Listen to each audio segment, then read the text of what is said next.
Welcome back to the channel students. फिर से स्वागत है आप सभी का अपने यूट्यूब चैनल NH रहमान में। आज हम करने वाले हैं बच्चों हम कर लेते हैं क्वेश्चन नंबर 6।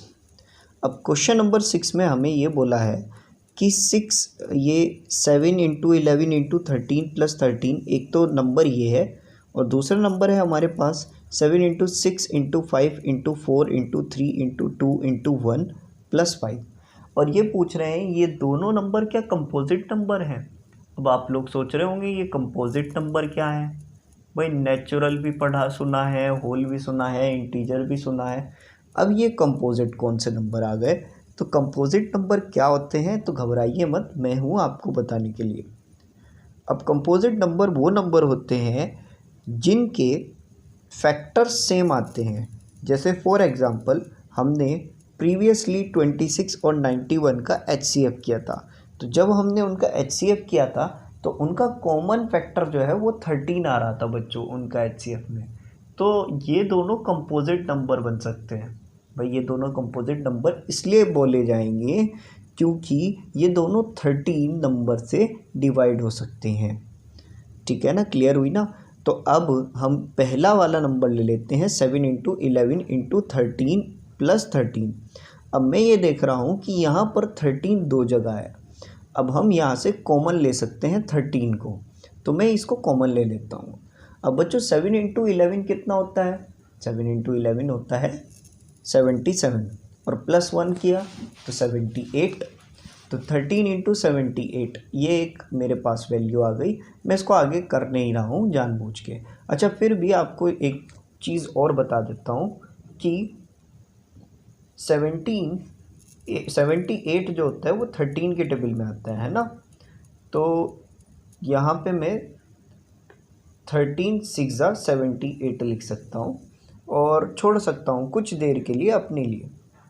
उसके बाद अब हम आ जाते हैं दूसरी वैल्यू पे, जो कि ये इतनी बड़ी वैल्यू हमें गिवन थी। अब बच्चों मैं यहाँ पर क्या करूँगा, मैं यहाँ पर मुझे जो है जिस तरह से मैंने ऊपर जो है 13 कॉमन लिया था, सो यहाँ पे मैं क्या कॉमन ले सकता हूँ। यहाँ पर मुझे +5 यहाँ पर भी दिख रहा है और देखो यहाँ पर भी मुझे 5 नज़र आ रहा है। अब मैं क्या कर सकता हूँ, ये यहाँ पर 5 को कॉमन ले सकता हूँ। जब मैंने यहाँ पर 5 को कॉमन लिया तो अंदर वैल्यू जो बचती है वो बचती है 7 into 6 into 4 into 3 into 2 into 1 plus 1। सो हम इन सबको मल्टीप्लाई कर लेते हैं। तो बच्चों आपको पता होगा 7 6 क्या होता है 42, 4 3 12 होता है और 2 1 2 होता है। प्लस का 1 हम ऐसे ही छोड़ देंगे ताकि अपना याद रहे।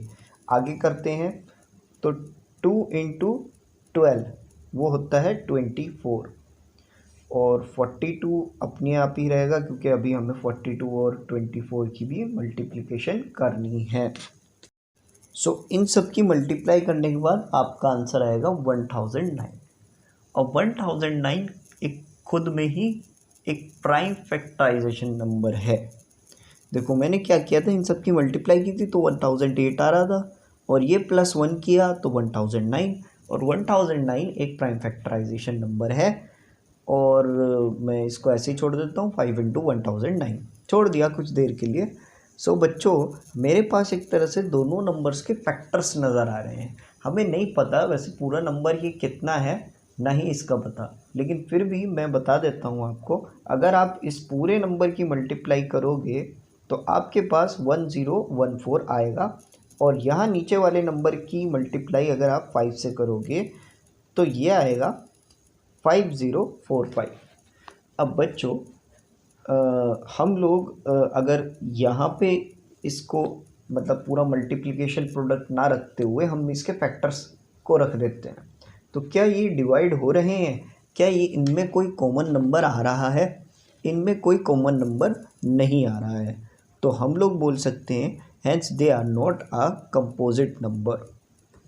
और यहीं तक आपका ये क्वेश्चन ख़त्म होता है।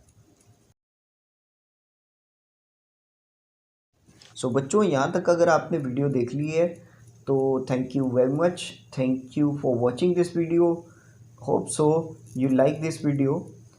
और आप अपने फीडबैक्स दे सकते हो अपने कमेंट बॉक्स में, अपना ही समझो, अपना ही कमेंट बॉक्स समझो, लेकिन यार एब्यूजिंग वगैरह गाली गलौज मत करना, थोड़ा सा अच्छे अच्छे हर्फ लिखना, मज़ा आएगा पढ़ने में।